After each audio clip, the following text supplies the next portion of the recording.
नमस्कार। पीके real info पर आप सभी का हार्दिक स्वागत है। साथियों, आज हम बात करने वाले हैं यूपी पंचायत चुनाव को लेकर।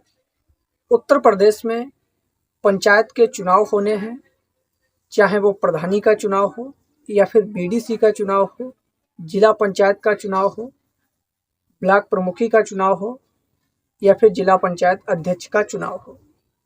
सभी के लिए ये वीडियो काफ़ी इन्फॉर्मेटिव रहने वाला है, क्योंकि पंचायत चुनाव को लेकर तैयारियां तेजी से शुरू हो चुकी हैं और चुनाव का बिगुल भी तेजी से बजने लगा है। जो भी नए दावेदार इस बार चुनाव में आना चाहते हैं, उनके मन में कई प्रकार के प्रश्न आ रहे हैं कि इस बार हमारी ग्राम पंचायत में कौन सी सीट आएगी, उसके अकॉर्डिंग हम चुनाव लड़ेंगे। सबसे बड़ा तो ये प्रश्न है।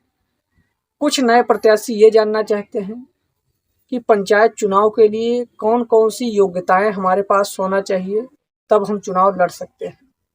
तो आज के इस वीडियो में क्लियर जानकारी देने वाले हैं कि आपकी ग्राम पंचायत में इस बार कौन सी सीट आने वाली है। काफ़ी इन्फॉर्मेटिव आज का वीडियो रहने वाला है।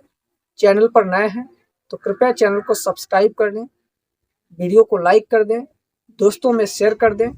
आइए बिना किसी देरी के इन्फॉर्मेटिव वीडियो को शुरू करते हैं। साथियों, उत्तर प्रदेश में पंचायत का चुनाव होना है 2026 में। 2026 में चुनाव होगा, सभी को मालूम है, लेकिन एक कंफर्म डेट नहीं मालूम है कि किस महीने में चुनाव होगा। तो जान लीजिएगा, पिछली बार जो चुनाव हुआ था वो कोविड काल की वजह से चुनाव को थोड़ा आगे बढ़ा दिया गया था, 4-5 महीने आगे। अप्रैल 2021 में चुनाव हुआ था, लेकिन इस बार चुनाव को कुछ पिछेला जा रहा है। पिछेला इसलिए जा रहा है कि जो चुनाव का सत्र है वो 2025 में ही चुनाव होना था, क्योंकि 2020 में पहले होना था, लेकिन 2021 में हुआ। उसके अकॉर्डिंग देखा जाए तो 2026 में होगा। तो 2026 में जो चुनाव होगा तो शुरुआती महीनों में ही चुनाव कराने की व्यवस्थाएं और उनकी तैयारियां होने लगी हैं। बात करें आरक्षण की, तो आरक्षण को लेकर कुछ खबरें निकलकर आ चुकी हैं। उनका लाइव हम आप सभी को दिखाने का प्रयास करेंगे। खबर आ चुकी है, यूपी पंचायत चुनाव 2026, ग्राम पंचायत का पुनर्गठन, अब सीट आरक्षण पर फोकस। यानी कि ग्राम पंचायतों का पुनर्गठन शुरू हो चुका है। सीट और आरक्षण का जो फोकस है उस पर काम तेजी से शुरू हो चुका है। जानिए किसे कितना मिलेगा हक। यूपी पंचायत इलेक्शन 2026, पंचायत चुनाव 2026 को लेकर तैयारियां तेज हैं। ग्राम पंचायतों का पुनर्गठन पूरा हो चुका है, जिससे संख्या घटकर 57,695 रह गई। पहले 57,695 से ज्यादा ग्राम पंचायतें थी, लेकिन इस बार कुछ कम हुई, तो टोटल 57,695 ग्राम पंचायत रह गई हैं। और आरक्षण की जो प्रक्रिया है सितंबर अक्टूबर में शुरू होगी। बाकी जो एक अंदाजा लगाया जा रहा है उसके हिसाब से ओबीसी, एससी और महिलाओं के लिए तय होगा आरक्षण का नया कड़ी। ये अपडेट निकलकर आया। अगले साल उत्तर प्रदेश में प्रस्तावित त्रिस्तरीय पंचायत चुनाव को लेकर सरकार ने तैयारियां तेज कर दी।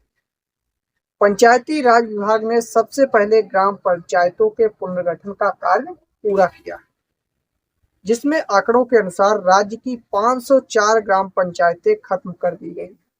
इस बार 504 ग्राम पंचायतों को हटा दिया गया, कम कर दिया गया। टोटल संख्या 57,695 रह गई, जैसा कि हमने अभी बताया। और अगला कदम आरक्षण प्रक्रिया की तैयारी करने में लगा हुआ, सितंबर अक्टूबर में शुरू होने की संभावना है। अगर उसके अकॉर्डिंग देखा जाए, जो एक संभावित प्रक्रिया जो निकलकर आ रही है कि इस बार कौन सा चुनाव और कौन सी सीट आपकी ग्राम पंचायत में रहेगी, तो एक रोटेशन सिस्टम के माध्यम से अगर देखा जाए तो रोटेशन सिस्टम का कहना है कि बदल बदल कर चक्रानुक्रम के अनुसार सीटों का आवंटन ग्राम पंचायत में होना चाहिए। 2021 में ओबीसी सीट यदि आई, मान लीजिए आपकी ग्राम पंचायत में इससे पहले 2015 में एससी रही, तो इस बार 2026 में जनरल सीट आई। स्वाभाविक सी बात है। एक बार जनरल, फिर ओबीसी, फिर SC, SC ladies, OBC, general ladies, general gents, ऐसे कर कर सीटों का आवंटन होता रहता है। तो ये चुनाव को लेकर तैयारियां और जो है सीटों की प्रक्रिया चल रही है। बाकी जो नए नियम आए हैं कुछ, वो जान लीजिएगा। इस बार जो ब्लॉक प्रमुखी और जिला पंचायत अध्यक्ष का जो चुनाव होता था, वो बाहुबलियों का चुनाव था। जो बाहुबल होता था, जिसके पास पैसा ज़्यादा होता था, जिसका बोलबाला ज़्यादा होता था, वो चुनाव जीत जाता था। लेकिन इस प्रक्रिया को हटा दिया गया है। इस बार जो है पब्लिक की सहायता से ही चुनाव होगा। जिस प्रकार से प्रधानी का चुनाव होता है, बीडीसी का होता है, जिला पंचायत का होता है, उसी प्रकार से सीधा जनता वोट करेगी, चाहे जिला पंचायत अध्यक्ष का चुनाव हो और चाहे ब्लॉक प्रमुखी का चुनाव। ये आप लोग जान लीजिए। बाकी वीडियो में इतना ही। तब तक के लिए जय हिंद, नमस्कार साथी।